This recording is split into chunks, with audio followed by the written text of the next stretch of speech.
What was the first moment after, you got paid and you were able to do this for a living? What was the first moment where you went, I might actually be like pretty good at this?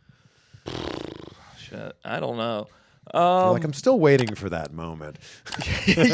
yeah, like any day now, really. Soon. I'll think I have this figured out. Like, I feel like you got really over with everything with being the elite, like, and everything there. Yeah, I think, like, for me, that was maybe one of the biggest, or if not the biggest thing to happen to me positively in my career was not even wrestling. It was getting to do being the elite, because I talked earlier about, like, wanting to go to school, not because I wanted to make movies, because I wanted to dick around with my friends and make stupid videos. And that's what that was. You got to do it. And we did, we did a story on BTE. We started doing the Where's Hangman bit, and we filmed a bunch of bits of, like, just random people at PWG show or whatever. You're going, Where's Hangman or whatever. And I remember Hunter at Ring of Honor, like, asking, I think, the Bucks about, like, hey, what's all this Where's Hangman stuff? Like, do people think he's, like, he didn't really know exactly what was going on.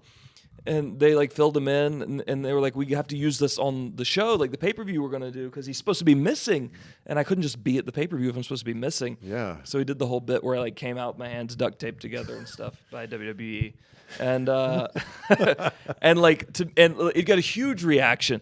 And we had, like, I had gone to like Office Max or whatever the hell, and had a bunch of, like, missing posters, printed up, and had, like, the little tabs at the bottom where you pull for, like, a, how to report me if you saw me or whatever, and posted them all over the arena, and people were, like, grabbing them and trying to get them signed and all this kind of stuff. And that was, like, one of the first things I did that, like, I was just having so much fun doing that.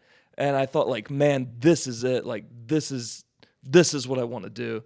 And, like, it was, BT was getting bigger and bigger and bigger, where it wasn't just like, I mean, even before I was on it, but it wasn't just like a YouTube show. It felt like a movement, it felt like we would do these indie shows or Ring of Honor shows or whatever, and they were more interested in what we were doing on BTE than anything above and beyond.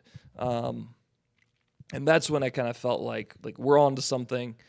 And I don't mean to, like, take credit for that. Obviously, was Matt and Nick's show. You know, it's their baby. But, I was a part of it, and it felt like, man, we're really on to something, and there's no way this is not going to continue to get bigger. I don't know how much bigger. I wouldn't have imagined this bigger. But something special's happening, and I'm going to do a little bit more than make a living at this, I think. And it was so amazing to see that storylines that you had on BTE were, like, carrying over. Right. And, like, fans were chanting things from BTE that, like, were never talked about on the wrestling shows. And I think that's where it was, like, so cool to see that. Yeah. And I think, like, it felt like you were on the inside of something. Like, you watched the 10 or 15 minute YouTube show. Like, it was something you knew that we took time out of our wrestling actual schedule, what we're supposed to be doing, to make this stuff. And it was like we had a connection, you know what I mean? And people were having fun trying to give that back to us. And it was weird, because, like, for a while there, it felt like, for better or worse, whether they wanted it to be or not, or whether we wanted it to be or not, it felt like Ring of Honor was really about BTE. It did. Yeah. And that was a real turning point for me, at least mentally, in figuring out, like, how long this would last for me. And then the ultimate nod was that it's all elite wrestling because it was being the elite. Right, yeah. Like, that's pretty cool. Yeah, and it's really weird to think that, all this